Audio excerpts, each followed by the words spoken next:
All right, what's going on, guys? It's Luke here. Took this one trade today, just took the one-to-one. Here are the executions right here. I took these on these Lucid Pros. So again, I can't go for crazy moves on these because there is consistency.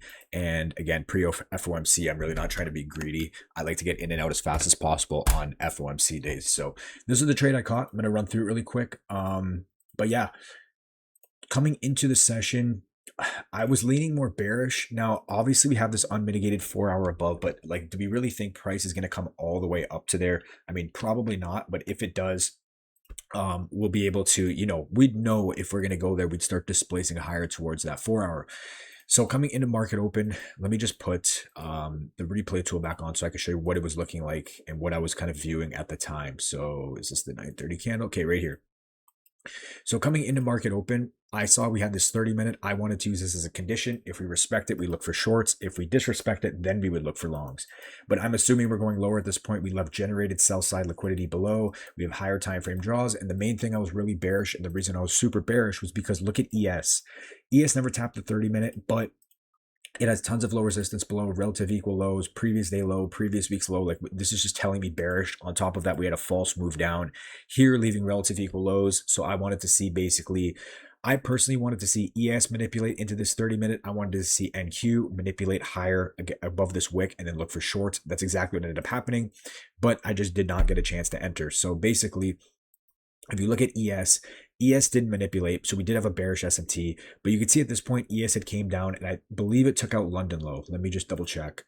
Yeah, ES had come down and taken out London low. So at this point, I was hesitant for shorts. The only opportunity for shorts you would have pretty much got was literally this 5 second short. Looking back, this was great. This is just too fast. I'm not going to be able to react on that 15 seconds in a market open, unless I was like mentally prepared to do it. I just didn't think. I thought I would get like a 15 second or a 30 second. But it is what it is. Again, I did not want to short this candle now because ES had now taken out the draw. It started to reject. So I was a little bit hesitant at this point. And I also see, again, there's a possibility we might want to manipulate higher and then continue lower, or just something. I don't know. I was just a little bit hesitant on that. From there, we come down, sweep out the lows. Now, why am I not longing this? Number one, this isn't even inverse. Number two, you're targeting a high that just swept out a high. It does not make sense. Even you could argue, yes, ES does have this low resistance leading to this unfilled 30-minute, but again, the higher time frame narrative is bearish. I'm definitely not taking longs there.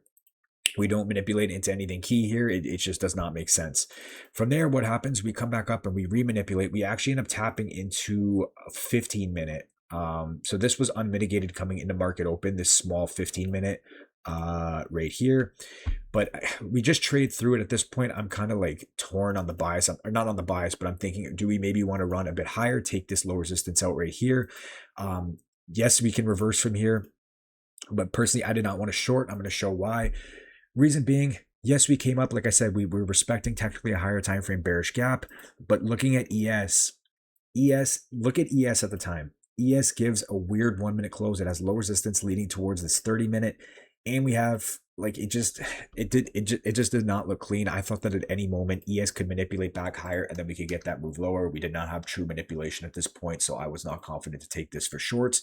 But again, if you did take this, technically you do get that manipulation above. Like, it's technically, I see where you're coming from, but personally I did not want to take it based on ES.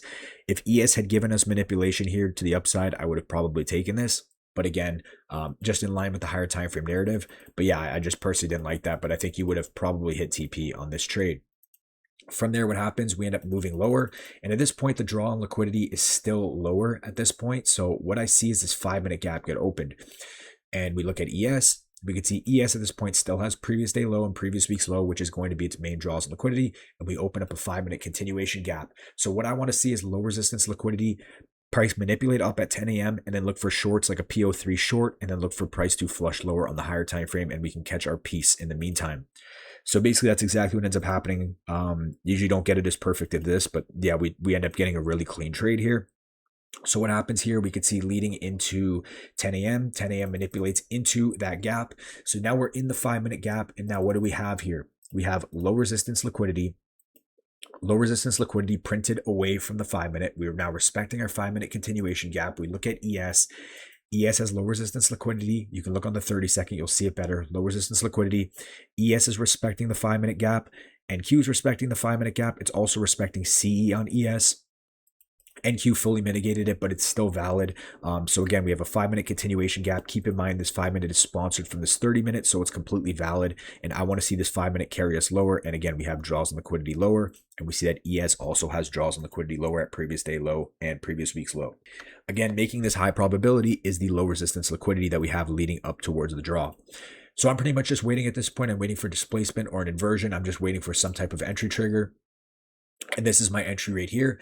Again, we get a 30-second inversion right here. I take my entry on that. We look at ES at the same time. ES gives a strong 30-second close. It also inverses a 30-second gap. You can see right here. And again, targeting low resistance, delivering out of a 5-minute gap. We had a stop hunt. It just makes perfect sense in line with the trend. And we have 10 a.m. Po3 on our side, 10 a.m. manipulated higher. I'm expecting open, high, low, close. So I take this here.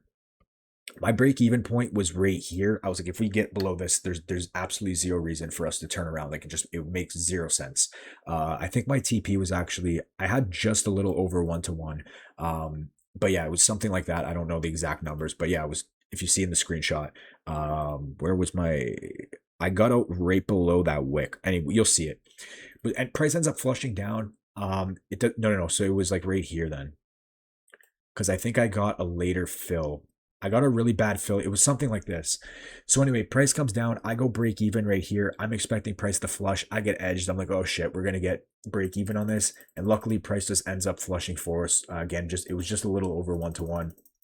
And then price does end up dumping lower. Again, I would have maybe liked to hold a runner if I could have to previous day low, because that was the main draw on liquidity. But again, consistency accounts, you can't really do anything on that. So it is what it is. We take our piece there. And yeah, that was it. So again, 5-minute continuation. We have 10 a.m. PO3 targeting low resistance with a 30-second inversion in line with the higher time frame trend. And Q and ES are both respecting gaps.